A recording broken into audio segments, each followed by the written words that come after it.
Saya berharap GPS yang ditemukan Tio memang dipasang oleh aparat. Karena saya berharap sebagai warga negara, Tio ini memang diawasi, diikuti, dan dilacak kemanapun dia pergi. Mengapa? Tonton sampai selesai.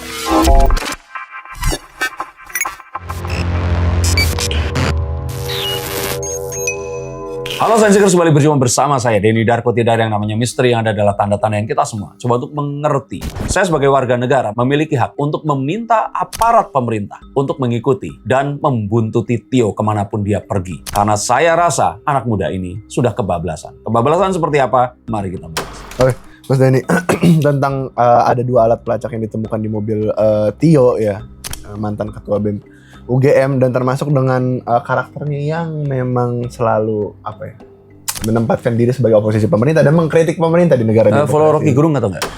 Rocky Gerung. Karena saya merasa bahwa Tio ini itu sebagai sesama mungkin mahasiswa filsafat dan dosen filsafat, dia ini seperti berupaya untuk nge-push dirinya atau berusaha melakukan atau berkata-kata kasar. Mungkin seperti layaknya Rocky Gerung. Tapi kalau Rocky Gerung ini kan CS sama Pak Prabowo. Kalau Tio kan enggak gitu.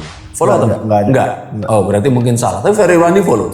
Nah, Ferry Irwandi ini salah satu contoh. Kalau buat saya, nggak usah dikuntit, nggak usah diikuti. Karena saya pikir Ferry Irwandi ini lebih bisa menyampaikan kritiknya dengan penuh etika dan bermartabat. Walaupun sama-sama menggunakan kata menjijikkan. Tapi menurut saya, Ferry Irwandi ini jauh lebih berbobot dan berisi. Kita akan tahu bahwa apa yang disuarakan Ferry, banyak yang dikritik ya, saya juga setuju. Tapi Tio ini beda cerita. Ini adalah anak yang kebablasan. Seakan-akan, mohon maaf kepada kedua orang tuanya, nggak dididik saat harus berkata-kata. Dia ini mengatakan kata-kata kasar untuk mencari perhatian. Dan inilah letak kesalahan dari kritik Tio itu tadi. Jika kalian atas nama demokrasi menghalalkan semua cara agar kritik kalian didengar, maka sejatinya kalian melanggar inti dari demokrasi itu tadi, di mana orang-orang yang ikut memiliki negara ini, ikut memiliki simbol negara seperti Presiden Republik Indonesia, itu merasa juga sakit hati saat seseorang yang dijunjungnya, yang mewakili Indonesia, ini dihina seperti itu oleh Tio Ardianto. Silahkan untuk menyalahkan Pak Prabowo, menganggapnya bodoh, itu tidak apa-apa. Tetapi mengatakan hal-hal yang lainnya, yang saya tidak ingin mengatakannya karena saya pun merasa ini sesuatu yang sudah kelewatan. Saya pikir ini sesuatu yang sudah sangat memprihatinkan, merusak moral anak-anak muda. Dan saya takut ini akan menjadi sebuah wabah yang akan membawa anak muda lain mengikuti pembenaran ala Tio ini tadi.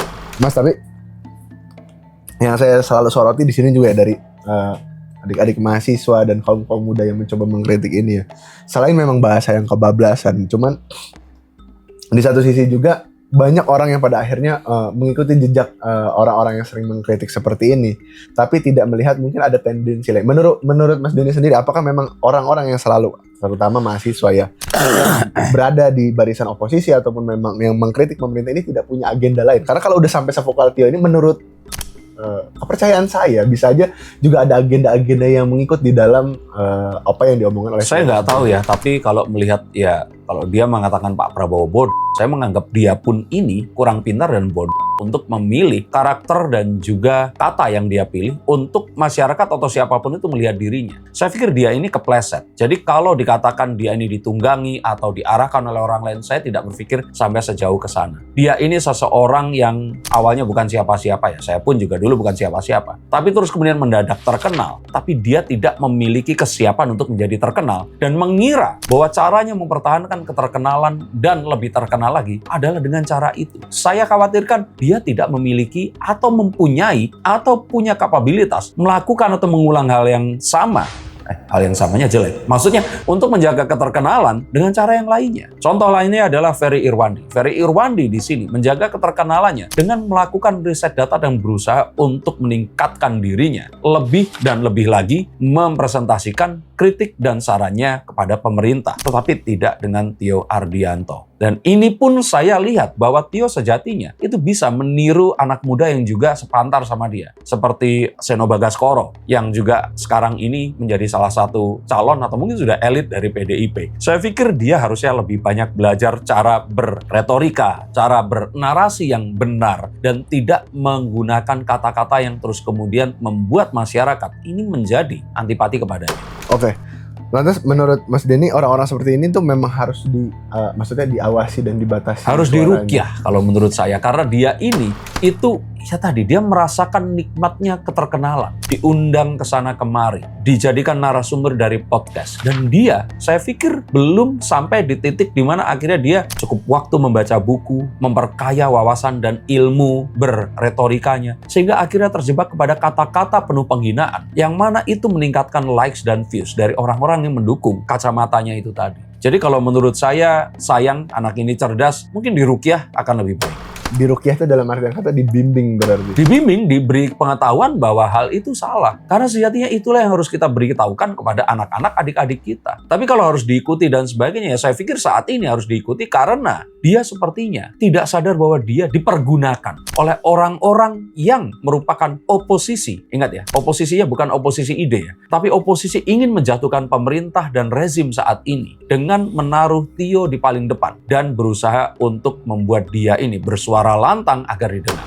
Berarti secara tidak sadar dia, maksudnya bisa aja dia secara tidak sadar tuh apa ya bahasa dimanfaatkan atau mungkin bahkan Ya, difasilitasi. dia pasti dimanfaatkan. Dia pasti dimanfaatkan secara tidak sadar, dan kalau difasilitasi ya dengan dia diundang ke sana kemari, ya saya pikir dia difasilitasi. Tidak ada yang salah dengan hal itu selama apa yang disuarakan, satu tidak menghina dan kedua tidak berusaha untuk menumbangkan kekuasaan. Oke, tapi dengan narasi-narasi dari Tio ini maksudnya kan dia selalu membawa nama-nama dengan demokrasi, terus kritik, kebebasan berpendapat. Apakah ini memang maksudnya potret kritik yang tepat menurut Mas Denny? Bullshit. Kalau menurut saya kebebasan berpendapat tidak dengan cara yang seperti ini. Kebebasan berpendapat adalah kita letakkan konteksnya dahulu, lalu suarakan hal itu, dan tidak dengan mencoba memprovokasi dan mengagitasi lawan bicara atau lawan idea kita itu tadi. Sejatinya saat seseorang berbeda pikiran, kita tidak boleh menganggap orang yang merupakan berbeda pikiran itu jahat. Dalam demokrasi tidak ada yang namanya jahat. Dalam demokrasi adanya perbedaan pendapat. Maka orang yang berbeda pendapat diberikan kesempatan juga. Dan mereka pun harus mendengarkan saat kita diberikan kesempatan untuk memberikan argumentasi kita. Tetapi saat seseorang menganggap seseorang yang merupakan lawan adu pendapatnya ini adalah jahat, disitulah letak kondisi yang sesat. Dan saya pikir Tio ini jauh sudah tersesat.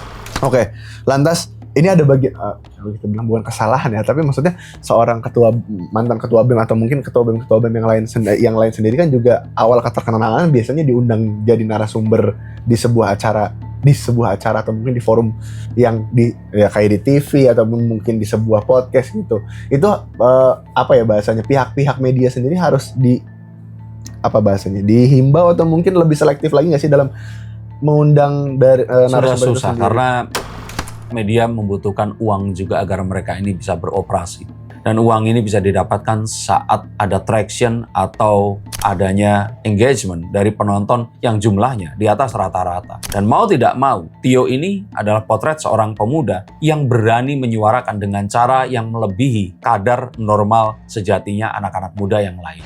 Maka terus kemudian ini akan memicu anak-anak muda yang lainnya. Jika ternyata anak-anak muda ini ada isinya, itu nggak masalah. Tapi jika ternyata yang diulang dan ulang dan ulang, ini adalah satu narasi yang keliru. Dan upaya memojokkan lawan bicara atau lawan berargumennya dengan cara seperti ini, saya pikir saya tidak menaruh simpati sama sekali kepada sosok Tio Adrianto ini. Oke, terakhir.